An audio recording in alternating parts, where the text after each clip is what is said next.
บ่แห้งเด้อพี่น้องเด้อตายไปก็ยังมีคนคิดฮอดเด้อดังนั้นพวกเฮานี้มาทุกทางเลยเด้อพวกเฮาต้องร่วมมือกันพี่น้องลูกหลานในประเทศทหารกองทัพ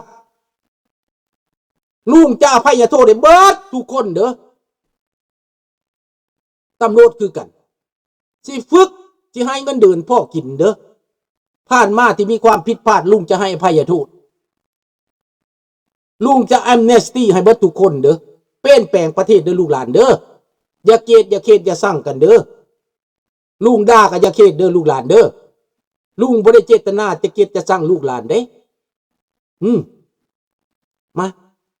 มาถูกต้องปรองดองกันรักษาบ้านเมืองนำกันเด้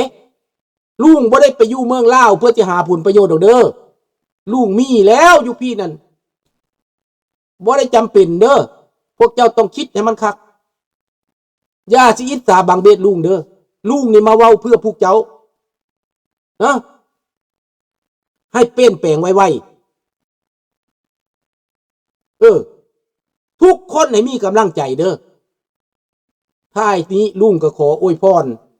ให้ลูกหลานลาวเบิดทุกคนในประเทศบ่ว่าอยู่ในพรรคในรัฐ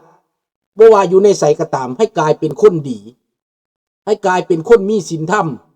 ให้กลายเป็นคนเข้มแข็งปกป้องประเทศชาติบ้านเมืองเด้อขอให้ลูกหลานพ้นจากทุกข์จากยากจากลำบากกากกำมีเงินเดือนพอเลี้ยงลูกเลี้ยงเมียได้เด้อสบายดีอะล็อกเนาะเคเนาะสบายดีฟ้าใสเนาะขอให้ลูกหลานทุกคนที่เป็นทหารเป็นตำรวจก็ขอให้ตลอดปลอดภัยเบิดทุกคน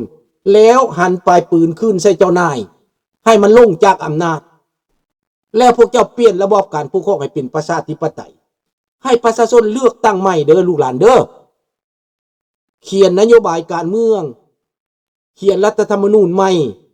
ปกครองประเทศแบบประชาธิปไตยให้พวกเจ๊กพวกแก้วออกไปเนาะขอบอกขอบใจทุกคนเนาะขอทุกคนจะมีแต่ความสุขความเจริญเจ็บจะได้ใครอย่ามีเนาะขอให้ได้เจอกันไวๆเด้อเนาะขอบอกขอบใจหลายอำลาพระจากเท่านี้พบกันใหม่ในโอกาสหน้ามื้ออื่นเนาะมื้อนี้ก็จะออกไปวัดก่อนเด้อมารวมมือกันเนาะแปลงทางให้ลุงได้มารวมเด้อสบายดีลำตัวแทนเด้อ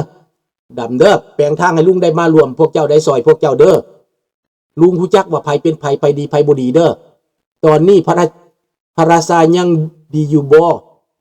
ตู้ขอให้เพิ่นแข็งแรงเด้อเพิ่นยังอยู่แต่คันลุงได้กลับลุงก็สิเชิญเพิ่นกลับดอกเด้อตอนนี้เพิ่นก็ยังวังเวอยู่บ่เป็นหยังดอกเฮาเฮ็ดต่อไปเนาะซอยกันต่อไปขอบใจทุกคนบ๊ายบายชมพู่ทุกคนราตรีสวัสดิ์ good night bonne nuit bon après-midi au revoir à la prochaine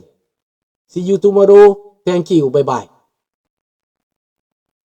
ราตรีสวัสดิ์